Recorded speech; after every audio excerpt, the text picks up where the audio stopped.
Mi nombre es David Barco, yo soy arquitecto, diría que ex arquitecto de profesión, porque realmente en los últimos 11 años lo llevo dedicado a la tecnología.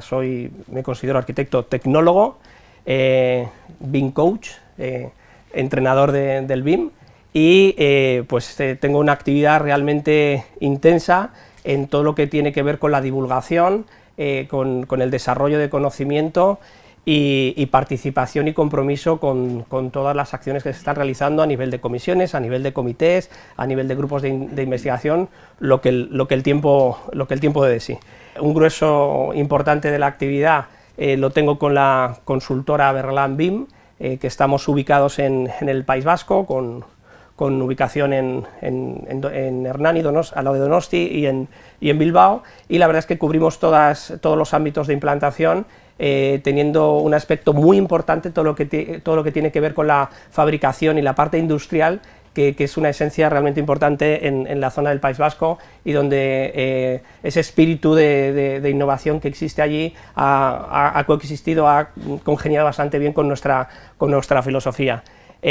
Bueno, algunos me conoceréis porque en estos últimos meses ha salido un libro que hemos escrito sobre BIM. No se lo aconsejo absolutamente a nadie, porque al final se te termina quedando cara de acrónimos del BIM, ¿no?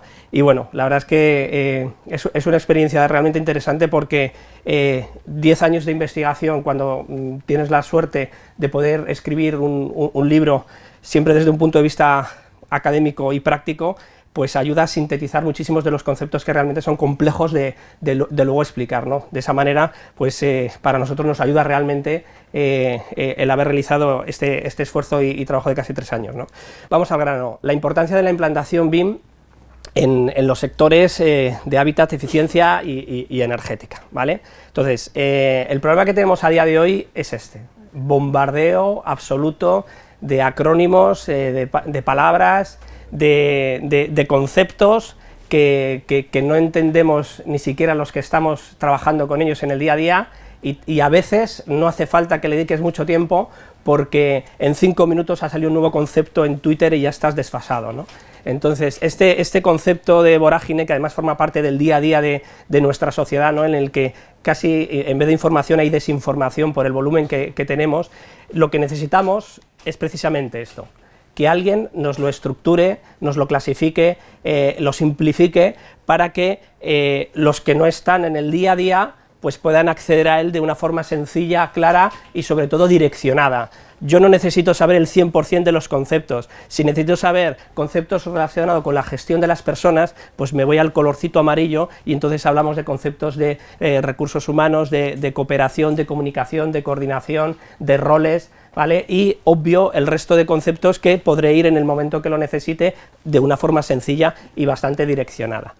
En este sentido, lo primero que entendemos que debe existir en una implantación, independientemente en el grado que nos encontremos, si hemos desarrollado objetos BIM o hemos hecho un curso de 20 horas en algún sitio, ¿vale? Lo primero que tenemos que hacer es un análisis profundo y realizar un plan, ¿vale? Un plan de implantación tecnológica, ¿vale? Desde hace tiempo, todas las personas que estamos trabajando en el entorno BIM estamos intentando dejar de utilizar la palabra BIM, porque sabemos que estamos inmersos en un proceso de transformación digital de la sociedad entera. Por lo tanto, ese plan de transformación que todas las empresas e incluso todas las personas autónomos deberíamos de tener, que no necesariamente tiene que ser un documento de 2000 hojas, puede ser un DIN A4 y 2 más de desarrollo, lo que debe indicar es el camino hacia donde queremos llegar, ¿vale? Eso implica que tenemos que hacer un análisis interno de dónde estamos ahora, en las diferentes fases, en las diferentes situaciones, con los diferentes departamentos, la prescripción, la fabricación, la gestión empresarial, y todo ello enfocarlo hacia un alcance, hacia dónde queremos llegar, ¿vale? ¿Cuál va a ser nuestro posicionamiento? No nuestro posicionamiento en BIM, sino nuestro posicionamiento como empresa que está en una sociedad de la información.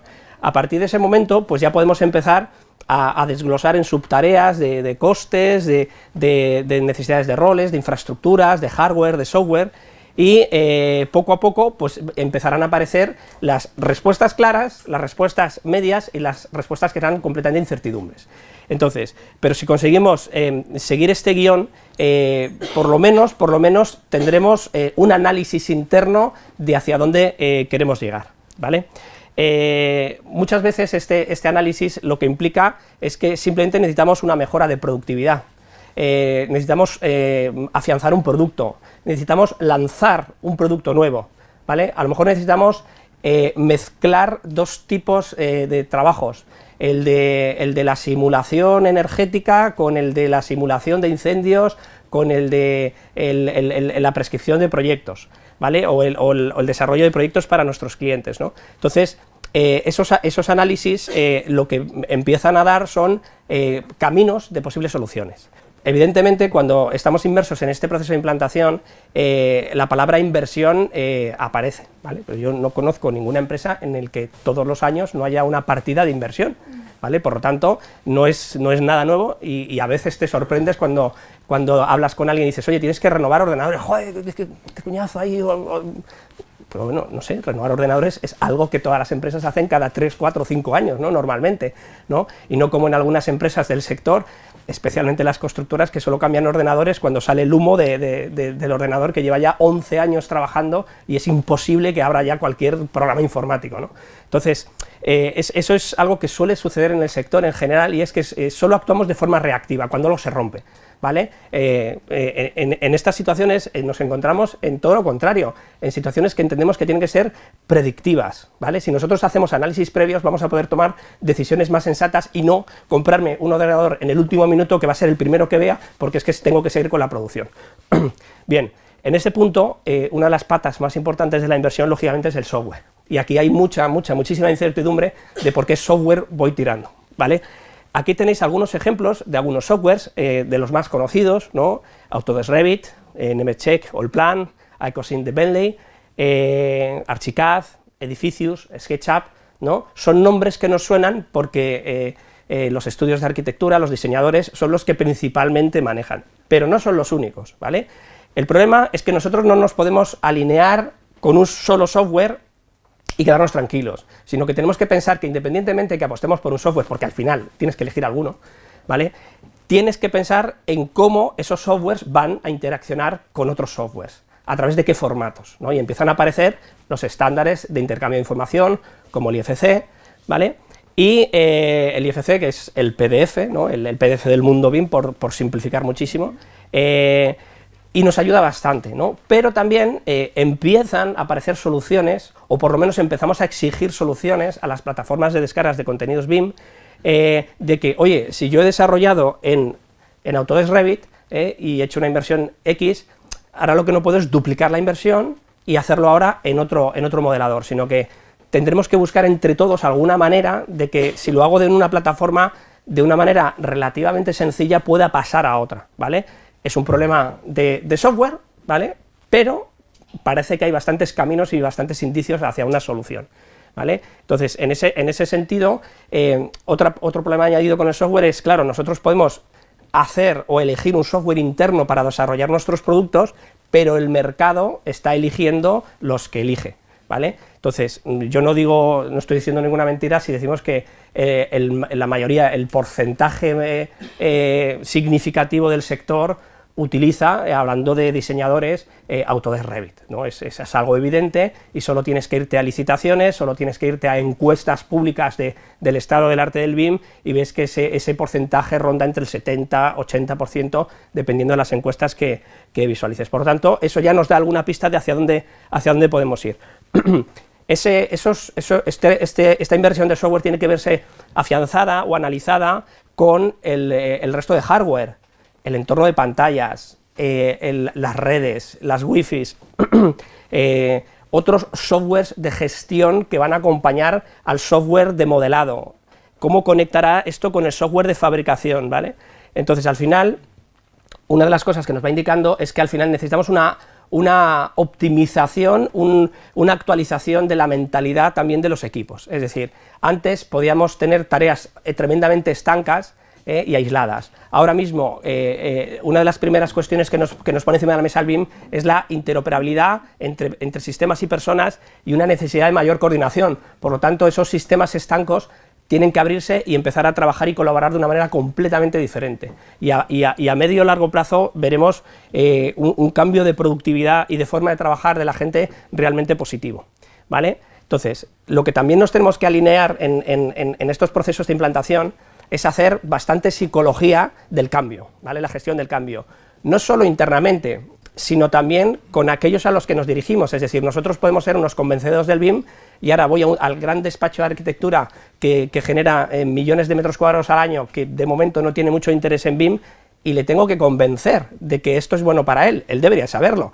Bueno, no lo sabe, pero nosotros que hemos hecho un esfuerzo en desarrollo de productos en BIM, vamos a explicárselo. Entonces, claro, tienes que armarte de muchos argumentos que no son los tuyos como fabricante, sino que tienes que utilizar los argumentos que él utilizaría o que él debería entender como estudio de arquitectura, ¿no? o ingeniería, ¿no? En este caso, pues todos conocemos todas las ventajas de la producción automática de datos visuales, ¿no? Yo genero el prototipo y rápidamente tengo las plantas, alzados, 3Ds, etcétera, literales, ¿no? Especialmente la visualización que obtengo del proyecto es algo realmente impresionante, ¿no? Como con poco esfuerzo puedo llegar a unos resultados de fotorrealismo, renders, vídeos bastante más sencillos que antes me resultaban un esfuerzo económico y de tiempo realmente importante. Y no solo eso, sino que obtenemos información de mediciones, de cuantificaciones. En fin, al final el propio software va evolucionando y va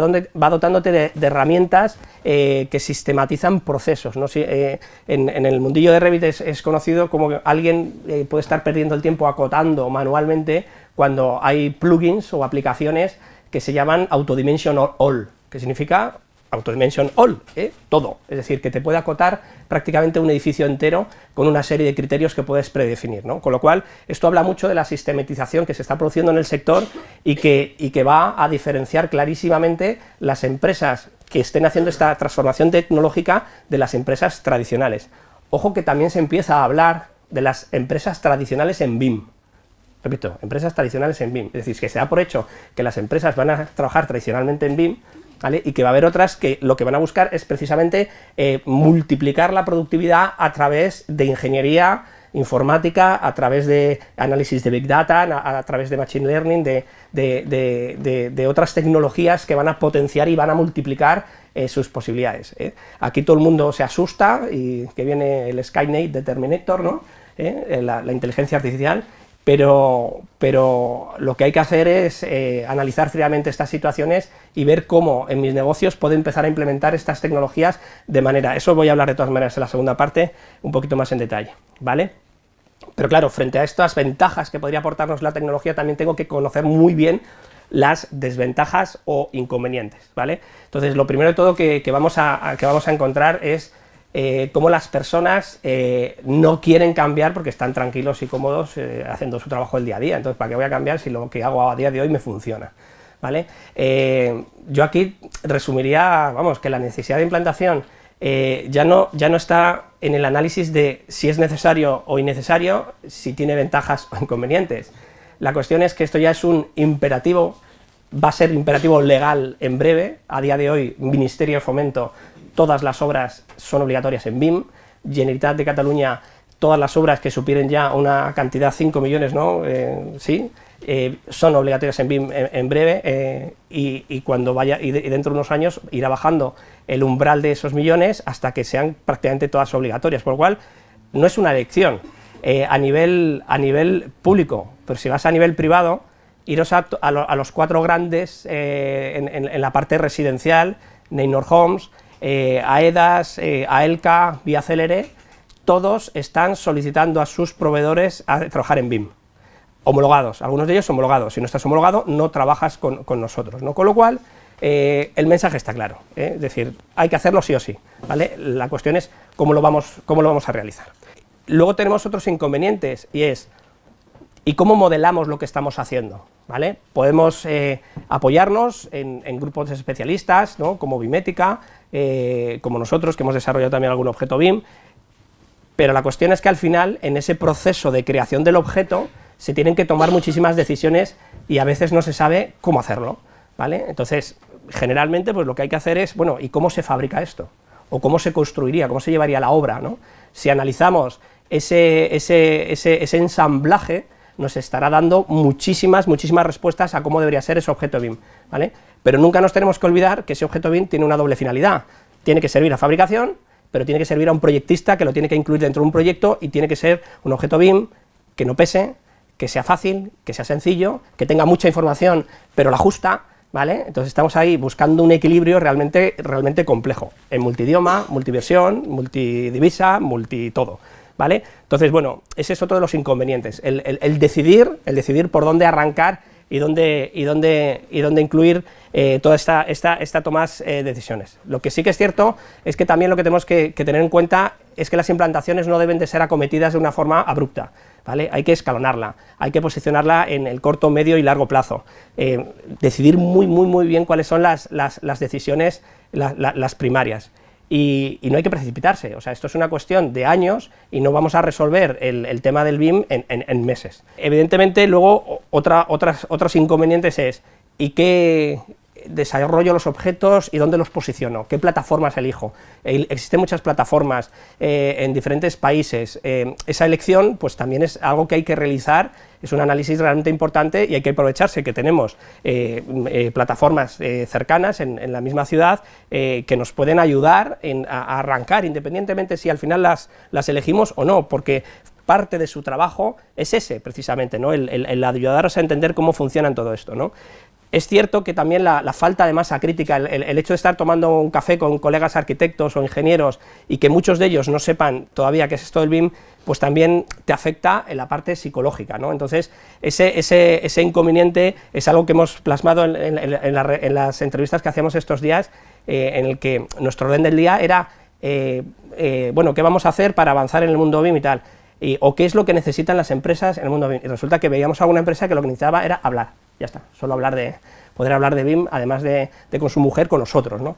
Entonces, bueno, eso es un aspecto importante y se puede convertir en un inconveniente si no se ayuda a la gente en este aspecto. Y aquí los departamentos de recursos humanos son fundamentales, y yo diría que por encima de todo, la dirección de las empresas es fundamental que esté completamente alineado con todo este proceso de cambio. No se puede dar una orden de implantar el BIM y yo me voy a jugar con palos de golf por ahí, ¿vale? Y luego vengo y digo, oye, esto del BIM, ¿qué ha pasado? Que no se ha puesto en marcha, ¿no? Hay que tener compromisos reales con este tipo de decisiones. Otro aspecto, otro inconveniente es la falta o la poca evolución de los estándares que existen.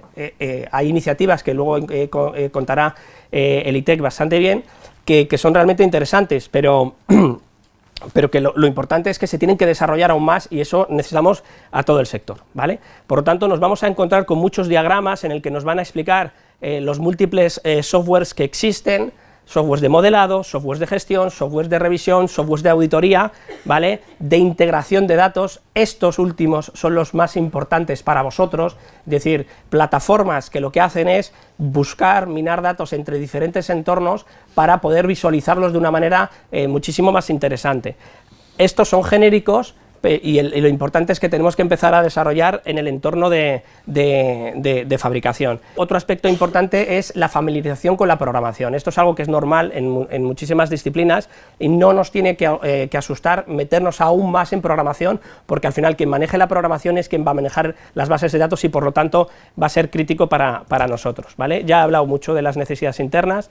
Y sí que es cierto que hay una serie a nivel de requisitos que hemos citado, que son los recursos humanos y son las especialidades que tenemos que tener, ¿vale? En el sector se están creando formaciones, y sí que es cierto que hay un déficit absoluto de formación especializada en fabricación, ¿vale?, en procesos industriales, en desarrollo de objetos BIM.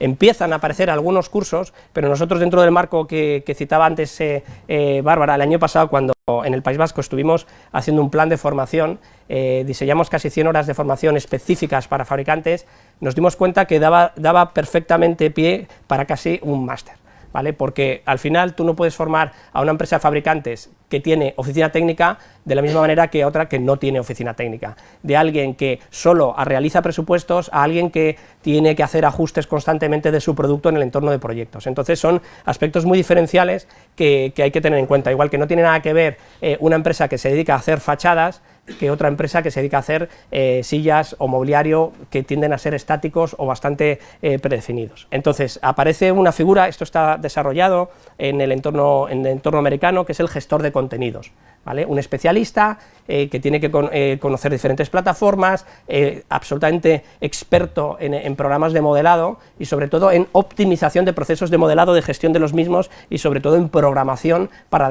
desarrollar integraciones entre diferentes plataformas. Esta figura podemos decir que en España no hay nadie que esté soportando este rol.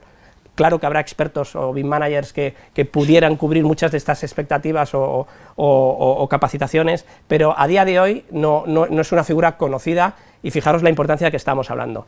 De la misma manera, al igual que tenemos la parte del soporte de los recursos humanos, del hardware y del software, necesitamos tener documentación, ¿vale? Documentación estructurada en diferentes áreas, requisitos de nuestros clientes, de las oficinas técnicas, requisitos internos de calidad, requisitos de producto, normas que tenemos que cumplir, ¿vale? Al igual que tenemos que estar familiarizados con los BIM Execution Plan o los planes de ejecución BIM en donde se desarrollan los proyectos, pero de la misma manera tenemos que tener plantillas, librerías, o dotarlas, o estructurarlas, y internamente tenemos que desarrollar los manuales de producto, cómo se han desarrollado nuestros productos en términos BIM para que luego a través de videotutoriales o de una manera relativamente sencilla podamos explicarles cómo ubicar una silla en un proyecto. Pero hombre, eso es algo elemental. Bueno, es elemental para mucha gente, para otra gente que nunca ha posicionado un objeto BIM en un proyecto no es tan evidente. Entonces hay determinados aspectos que deben de ir en estos manuales y luego quien no sepa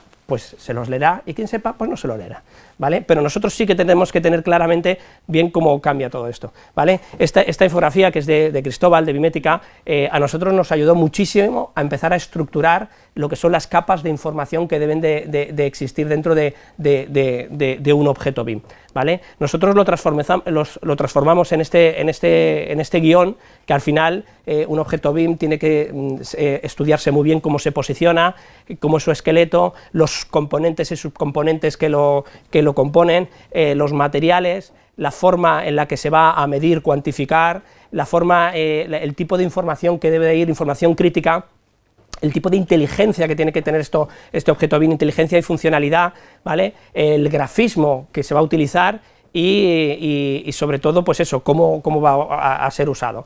Estas librerías, estos desarrollos de protocolo se pueden clasificar de muchas maneras, por tipologías, por empresas, por clientes, si son contenedores, espacios, ensamblajes, ¿vale?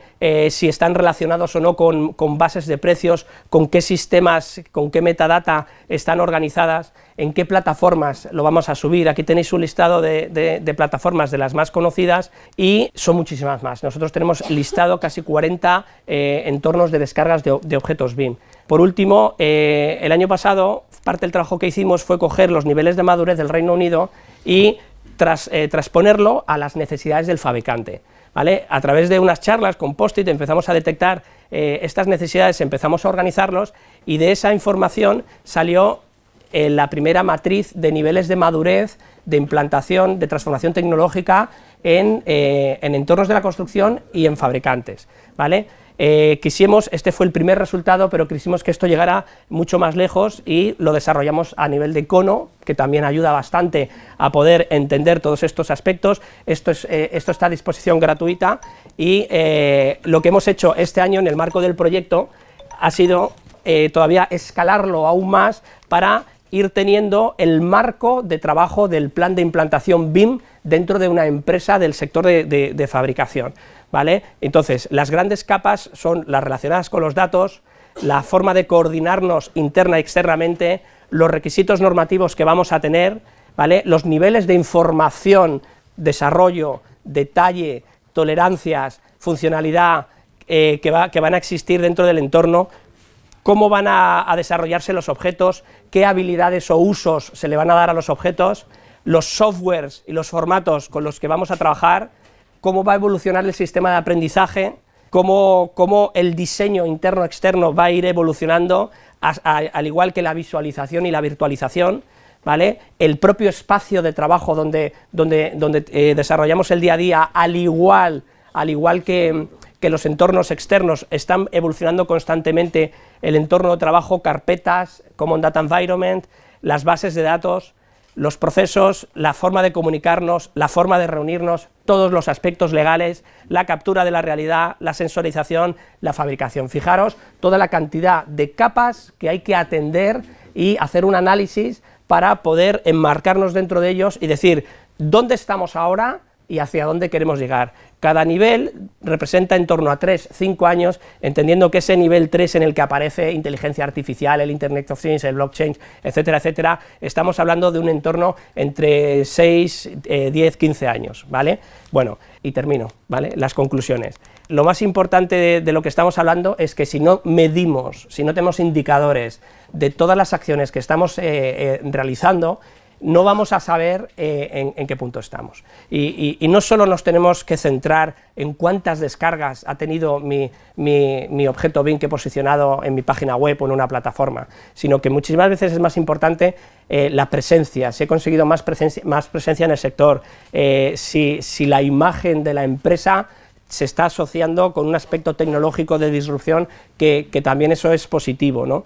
De tal manera que todos y cada uno de estos posibles indicadores son los que tenemos que empezar a cuantificar y posicionar de cara a ver si nuestro proceso de implantación BIM, lo hayamos empezado o no, pues está teniendo resultados. Muchas gracias.